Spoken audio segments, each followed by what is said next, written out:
जय भीम, नमो बुद्धाय। मैं राहुल सागर आपके लिए लेकर आया हूँ क्लास 10 का एक टॉपिक है ट्राइंगल। इसका एक क्वेश्चन ले लेते हैं। क्वेश्चन में कह रहा है वो, if D and A are points on sides A B and A C respectively. मतलब डी और ई दो पॉइंट्स हैं और रिस्पेक्टिवली डी किस तरफ है, ए बी की साइड है, और ई किस तरफ है, एसी की साइड है ऑफ ट्राइंगल एबीसी, जिसमें बोलता है कि such that D is parallel to BC. D क्या है, वो पैरेलल होगा बीसी के, and BD is equal to CE. अब हमें प्रूव करना that triangle ABC is isosceles. अब आइसोसेलेस ट्राइंगल क्या होता है, मैं बताता हूँ। बेसिकली तीन टाइप के ट्राइंगल्स होते हैं। पहला होता है पैरेलल इक्विलिब्रियम ट्राइंगल होता है, जिसमें मतलब क्या होता है, तीनों जो साइड्स होती हैं, जो तीनों लाइंस होती हैं, वो इक्वल होती हैं। उसके बाद होता है ये वाला आइसोसेलेस, इसमें आमने सामने की भुजा कोई दो भुजा बराबर होंगी। और तीसरा होता है स्केलिन ट्राइंगल। तो स्केलिन ट्राइंगल में क्या होता है कि तीनों जो लाइंस होती हैं, तीनों जो साइड्स होती हैं, वो क्या होता है, वो मतलब तीनों डिफरेंट होती है, तीनों का साइज डिफरेंट होता है। तो हमें ये प्रूव करना है कि ट्राइंगल एबीसी में जो डीई है, डीई साइड है हमारी, कोई भी अभी ट्राइंगल बनाएंगे वो किसके पैरेलल है, बीसी के, और बीडी और सी क्या है, दोनों बराबर है। तो आइए क्वेश्चन करते हैं। तो आइए हम आगे बढ़ते हैं। मान लेते हैं वो बोल रहा है कि in triangle A B C points क्या है, D and D, D and E, D and E lie on, D and E lie on क्या है, sides A B, side A B and A C respectively. ठीक है, respectively. ठीक है, such that. अब देखिए इसका हम ट्राइंगल बनाते हैं। अब देखो ट्राइंगल कैसे बनेगा। पहले तो ट्राइंगल बना लेते हैं एबीसी। हमने ट्राइंगल बना लिया एबीसी, ये ए बी और सी ट्राइंगल हो गया। ठीक है, वो बोल रहा है कि if D and E are points on side A B, तो डी किसकी तरफ है, ए बी की तरफ है। तो ए बी की तरफ क्या है, डी, ये मान लेते हैं हम डी। और क्या बोल रहा है, ई किसकी तरफ है, ये है ए सी की तरफ, तो हम इसको मान लेते हैं ई। और इसको हम क्या करते हैं, आपस में ऐसे जोड़ देंगे। अब जो इसने स्टेटमेंट दिया है, such that D D is parallel to B C. अब डी किसके पैरेलल आ गया, ये इसके पैरेलल है, आमने सामने की वजह पैरेलल मानी जाती है। And B D equal to C, मतलब बी डी किसके बराबर है, सी के बराबर है, तो बी डी सी के बराबर है। तो ये दोनों क्या स्टेटमेंट हो गए, फुलफिल हो गए। ठीक है, तो इसके बाद हम बढ़ते हैं। हम लिख देते हैं यहाँ पर कि D is parallel to B C and B D equal to C. ठीक है, तो ये हमने लिख दिया। ठीक है, इसके आगे हम लिख देते हैं, to prove triangle ABC is isosceles, that is A B equals to A C. ठीक है, आइए इसको हम प्रूफ करते हैं। प्रूफ, हमें ये प्रूफ करना है कि ए बी क्या है, ए सी के इक्वल है। अगर मतलब ये जो दो लाइन है ए बी और ए सी, ये आमने सामने की भुजा क्या बराबर है। जैसे मैंने बताया था कि आइसोसेलेस में आइसोसेलेस ट्राइंगल जो होता है, उसमें जो दो लाइंस होती हैं वो इक्वल होती है। तो अगर ये चीज प्रूफ हो गई ये चीज प्रूफ हो गई, A B is equal to A C, तो मतलब ये आइसोसेलेस ट्राइंगल है।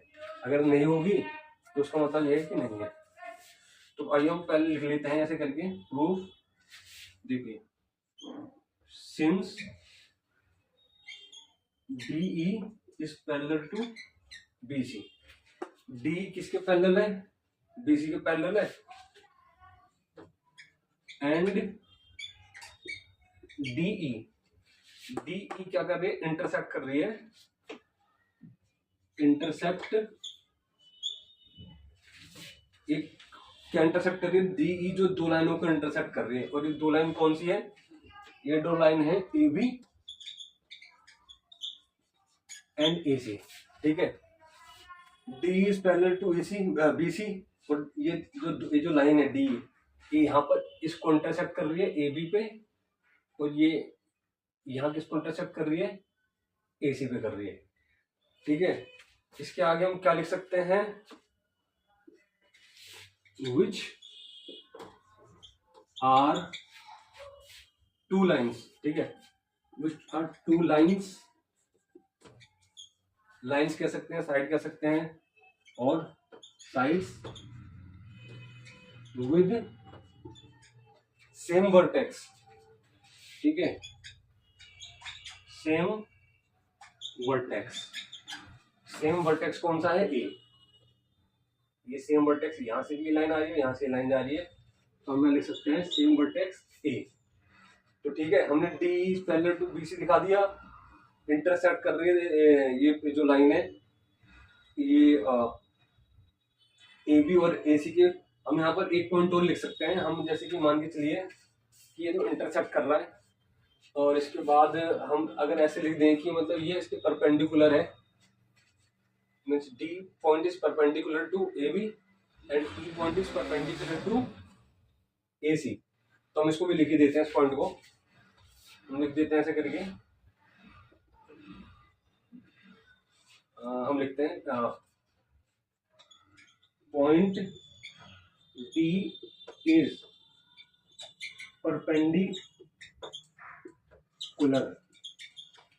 परपेंडिकुलर किसके, AB के, या इसको हम ऐसे लिख सकते हैं ये करके, sorry AB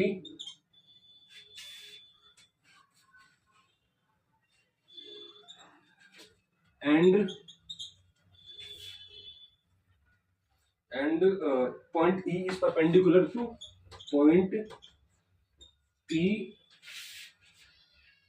is perpendicular to AC, ठीक है। Point D is perpendicular to AB यहाँ परपेंडिकुलर कर रहा है, और AC is perpendicular to AC। तो ये जो पॉइंट्स हैं ये मैंने लिख दिया, आप इसको नोट डाउन कर लीजिए, या फिर आप इसका स्क्रीनशॉट ले लीजिए। आप इसका स्क्रीनशॉट भी ले सकते हैं, वीडियो को पॉज करके भी देख सकते हैं, आप रिवाइंड भी करके देख सकते हैं। और ये थोड़े से मतलब जो क्वेश्चंस होते हैं थोड़े से लेंथी हो जाते हैं, और लेकिन इसमें पॉइंट बाय पॉइंट हमें एक्सप्लेन करना होता है, और जितने ज़्यादा स्टेप्स में आप इसको एक्सप्लेन कर देंगे डेफिनेटली उतना ज़्यादा बढ़िया दिखता है जो इसका क्वेश्चन आंसर होगा। तो वो ये कि सब प्रैक्टिस से आएगा, और आप कोशिश कीजिए कि ज़्यादा से ज़्यादा प्रैक्टिस कीजिए। 10th क्लास में 2 चैप्टर्स होते हैं, एक तो ये ट्राइंगल हो गया और दूसरा सर्कल, जिसमें स्टेप बाय स्टेप हमको जाना होता है और उसको एक्सप्लेन करना होता है डायग्राम को, ठीक है।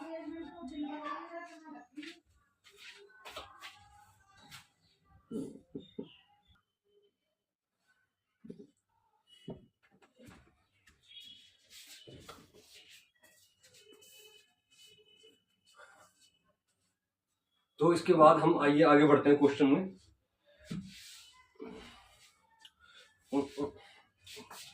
तो नीचे लिख देता हूं मैं, स्पेस है नहीं, लेकिन इसको मैं एक्सप्लेन या इसको एक काम करते हैं, इसको रब ही कर देता हूं मैं, इसको मैं रब कर रहा हूं, आप स्क्रीनशॉट ले लेना, ठीक है।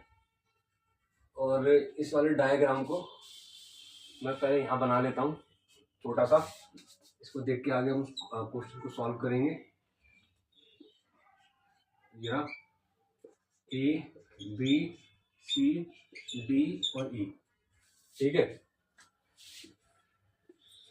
तो ये जो क्वेश्चन है थोड़े से लेंदी हो जाते हैं, लेकिन करने में बहुत मजा आता है। और आप इसको प्रैक्टिस करते रहिए, जितनी ज़्यादा प्रैक्टिस कर लेंगे उतनी ज़्यादा बढ़िया है। मैं इसको नीचे, इसको यहाँ तक पूरा रब कर देता हूँ ताकि स्पेस मिल जाएगा हमको। तो आइए इसके बाद हम आगे चलते हैं। तो एक थ्योरम होती है जिसको हम कहते हैं basic proportionality theorem. Basic proportionality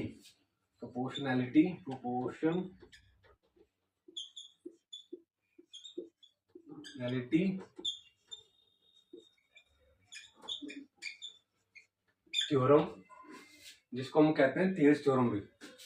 क्या ये थियर्स थ्योरम? तो मेनली आप अगर आप देखोगे ना इस वाले चैप्टर के अंदर, ट्रायंगल चैप्टर के अंदर, जो बेसिक प्रोपोर्शनैलिटी थ्योरम बीपीटी जिसको कहते हैं, और ये थियर्स थ्योरम मतलब सेम ही होती है, यही ज्यादा यूज होती है। और इसी को हम किसी डायग्राम के हिसाब से सॉल्व करेंगे, ठीक है। ये रहा ए बी सी डी ई, ठीक है। आइए ये देखिए, A D is divided by A B, और इसकी इक्वल क्या है, A E equals to B C. तो ये इसका प्रोपोर्शन है, ये दो प्रोपोर्शन मिलके एक लेंथ बन रही है, ये दो प्रोपोर्शन मिलके एक लेंथ बन रही है। तो आइए हम लिखते हैं इसके आगे। मैं नीचे भी रबी कर देता हूँ, ठीक है, क्योंकि नीचे पूरा स्पेस गिर जाएगा। तो इस तरीके से हम स्टेप बाय स्टेप जाएंगे इस क्वेश्चन में, कोई भी स्टेप छोड़ना नहीं है, और जितना ज्यादा एक्सप्लेन कर सकते हो आप तो उतना ज्यादा करिए। और इस क्वेश्चन को मैं करवा रहा हूँ, अगर इस क्वेश्चन को देखने के बाद अगर आप ऐसा कोई स्टेप रहा हो जो शायद मैंने भी नहीं बताया होगा, आपको पता हो, तो कमेंट बॉक्स में जरूर लिखना और बताना कि मतलब कौन सा पॉइंट था वो। तो आइए हम आगे क्वेश्चन सॉल्व करते हैं। हम लिखते हैं, देखो given that BD equals to C, BD equals to C, ये गिवन डेट है, ठीक है। आगे लिखते हैं, we can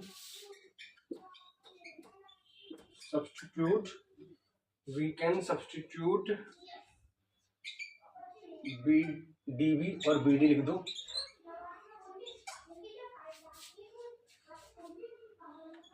for CE and vice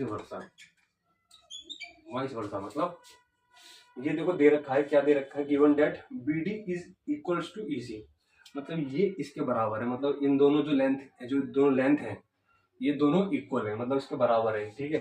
BD is equals to EC, we can substitute DB का तो BD का तो बात एक ही है, for CE and vice versa, मतलब DB या BD की जगह हम CE लिख सकते हैं, या CE की जगह DB या BD लिख सकते हैं, ठीक है। तो आइए इसमें हम पुट ऑन करते हैं, इसके बाद देखते हैं क्या बनता है। देखिए ये है AD, सॉरी यहाँ DB होना चाहिए था, ये DB है, ठीक है। AD इक्वल्स टू DB, ठीक है। अब AE लिख लेंगे, अब हमने क्या लिखा, BC की जगह EC, ये EC हो जाएगा। AD DB प्रोपोर्शन हो गया, AE EC प्रोपोर्शन हो गया, ठीक है। अब हम क्या लिख सकते हैं, EC की जगह हम क्या लिख सकते हैं, BD या DB एक ही बात है, तो हम यहाँ इसको ऐसे लिख लेते हैं। अब देखो ये आमने सामने ऐसा आ गया, तो हम इसको कैंसिल कर देंगे, ठीक है, कैंसिल कर दिया। अब इसके बाद हमारे पास क्या बचेगा, AD प्लस AE, इसके बाद हम क्वेश्चन को सॉल्व करेंगे। तो देखिए ये हमारे पास ये बच गया, यहाँ बोला था B D equals to A C, ये रहा। We can substitute D B या बी डी एक ही बात है, और सी, मतलब हम बी डी या डी बी की जगह सी ही लिख सकते हैं। तो ये रहा सी, वाइस वर्सा है तो हमने डी बी लिख दिया, ठीक है। अब आइए हम लिखते हैं आगे, now and B D both the side, both the side. अब देखो ये दो साइड हो गई। अब वो हम क्या करते हैं, बीडी ऐड कर देते हैं दोनों तरफ। अब क्या बन जाएगा, AD plus BD, AD plus BD हो गया। अब आगे इसके आगे भी बीडी ऐड कर देंगे, ए प्लस बीडी, ठीक है। ये इस तरीके से हम क्वेश्चन लिख सकते हैं इसके आगे, क्योंकि हमने दोनों तरफ ऐड कर दिया। अब आइए इसको एक्सप्लेन करते हैं। हम एडी को बीडी लिख लेते हैं same, AD plus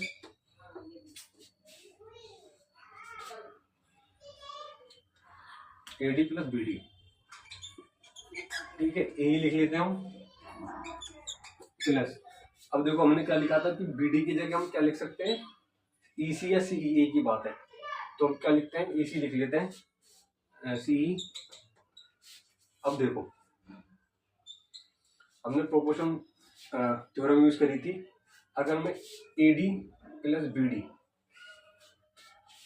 AD plus DB को ऐड मतलब करेंगे दोनों प्रोपोर्शन को, तो क्या बन जाएगी, ये वाली साइड बन जाएगी। कौन सी साइड, एबी साइड बन जाएगी। तो मैं इसको एबी लिख सकता हूँ। इसी तरीके से अगर मैं यहाँ की बात करूं, ए प्लस सीई, ए एक प्रोपोर्शन, ए सी दूसरा प्रोपोर्शन, दोनों को ऐड करेंगे तो क्या कौन सी साइड बन गई, ए सी साइड बन गई। तो हम क्या लिख सकते हैं, ए सी। तो हम कह सकते हैं कि ये ए बी और ए सी, मतलब ये ए बी ये वाली लाइन और ये ए सी ये वाली लाइन, ये दोनों आमने सामने की जो लाइन है इक्वल है, ठीक है। अब दो साइड इक्वल है ट्रायंगल में, तो क्या होता है, आइसोसेलेस ट्रायंगल होता है। हमें ये प्रूफ करना था, जो कि हम प्रूफ कर सकते हैं। तो हम लिख सकते हैं, yes it is true that triangle ABC is isosceles, triangle ABC is isosceles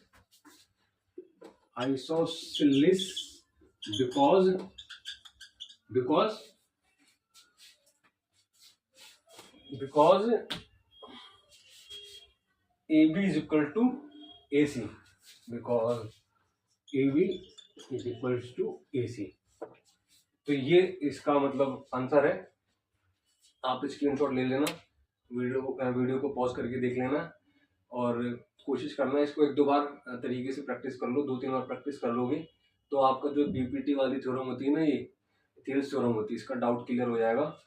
और मैं आपको ये बोलना चाहूँगा कि अपनी प्रैक्टिस बना के रखिए। ये जो रिजल्ट आने के बाद जो क्लास में प्रमोट हो गए, अभी से उस क्लास की पढ़ाई शुरू कर दीजिए, क्योंकि जो आपके 3-3.5 महीने होते हैं, या तो आप उसकी छुट्टी बना लो या फिर आप मतलब इतना ज़्यादा आगे निकल जाओ कि मतलब बाकी के जो महीनों में आपकी जो पढ़ाई होगी वो काफ़ी ईजी लगे। तो वो ये कि किताबें वगैरह खरीद लो, ज़्यादा नहीं, कम से कम मैथमेटिक्स की जो, ऐसा मान के चलो कि जो बाकी के सब्जेक्ट है वो तो है, जो आपका ये जो प्रैक्टिकल सब्जेक्ट है, इसमें क्या है, ये थ्योरेटिकल तो है नहीं, ये पूरा प्रैक्टिकल है। कॉपी पेन लेके कमर सीधी करके बैठोगे तब पढ़ाई लिखाई होगी इस पर। और जो शुरुआत के जो अप्रैल मई जून जुलाई का जो महीना होता है ना, जो मतलब ज़्यादातर बच्चे वेस्ट कर देते हैं, आप कोशिश करो कि आप इस 2.5-3-3.5 महीने में इतनी ज़्यादा प्रैक्टिस कर लो मैथमेटिक्स की कि जिसकी मतलब कोई मतलब हद ही ना हो। मतलब आप ये मान के चलो कि इतनी प्रैक्टिस हो जानी चाहिए 3-3.5 महीने में मैथमेटिक्स की, कि आगे जाके आपको मैथमेटिक्स में उतनी टेंशन ना लेनी पड़े। और आप डेली मेहनत करिए, ये मत सोचिए कि एंड टाइम पर आप पढ़ाई करेंगे, बर्डन संभाल लेंगे, नहीं, बिल्कुल एग्जाम टाइम पे हम तो एक दिन पहले पढ़ते हैं, ये सब बेकार की बातें हैं। तो आप डेली थोड़ा पढ़िए, नोट्स ज़रूर बनाइए। अगर नोट्स नहीं बनाओगे तो फिर कुछ फ़ायदा होने वाला नहीं है, सारा पढ़ाया निकल जाएगा दिमाग से। इसलिए अपना जो वैसी प्रैक्टिस है रफ के अंदर वो करो ही करो, प्लस फिगर जरूर बनाना, नोट जरूर बनाने हैं, क्योंकि जब आप रिवीजन करते हो फिर आपको क्या होता है कि जब एंड टाइम पे आप फटाफट रिवाइज कर लेते हो, और जो नेक्स्ट जो प्रमोट हो गया अगली क्लास के लिए, वो फटाक से मैथ की बुक खरीद लो, प्रैक्टिस करना शुरू कर दो अभी से ही। छुट्टियाँ वुट्टियाँ भी पड़ेंगी तो मैथमेटिक्स पे ज़्यादा आप फोकस करो, क्योंकि होता क्या है, ये एक स्कोरिंग सब्जेक्ट है, ये स्कोरिंग सब्जेक्ट है, और थोड़ी सी मेहनत लगती है, कंसिस्टेंसी से आपको काम करना है। आप करोगे तो डेफिनेटली आउटपुट आएगा, और ये अगर इस पर आउटपुट आता है तो ओवरऑल जो आपका जो एग्जाम का रिजल्ट होता है ऑल द सब्जेक्ट, तो वो इफेक्ट पैदा करता है इसकी वजह से। तो ये बहुत ज़रूरी है। तो और ये जो चैनल मैंने बनाया है ये सिर्फ मैथमेटिक्स का इसलिए नहीं कि मैथ से पढ़ानी है, बात यही है कि जो एक पिछड़ा समाज है, दबा कुचला समाज है, जिसमें रिसोर्सेज नहीं है, कंटेंट है नहीं उनके पास, तो उनके लिए ज़्यादा से ज़्यादा अच्छा कंटेंट देना है उनको। इसलिए मैं मेहनत करता हूँ, आप भी मेहनत कीजिए और मेरा समर्थन बनाइए, क्योंकि अगर आप वीडियो को लाइक कमेंट शेयर करते हैं, चैनल को सब्सक्राइब करते हैं, तो आपका कुछ खर्चा नहीं होने वाला, कुछ नहीं जाएगा। लेकिन हाँ, जो हमको एक प्रोत्साहन मिलता है कि हाँ भाई चलो बच्चे सब्सक्राइब कर रहे हैं चैनल को, ये सब तो एक मतलब मोटिवेशन पैदा होता है, तो उसकी वजह से हम और भी ज़्यादा अच्छा काम करेंगे। अब खैर काम तो तब भी करेंगे, बाकी अगर आप प्रोत्साहित करते हो तो डेफिनेटली वो अच्छा होगा। बाकी मैं मेहनत करूँगा, आप भी मेहनत कीजिए। मेहनत नहीं करोगे, उम्र है मेहनत करने की, तो फिर बाद में खामियाजा उठाना पड़ेगा। आपके साथ मैं भी लगा पड़ा हूँ, अपने माँ बाप का नाम रोशन कीजिए। इसी के साथ जय भीम, नमो बुद्धाय।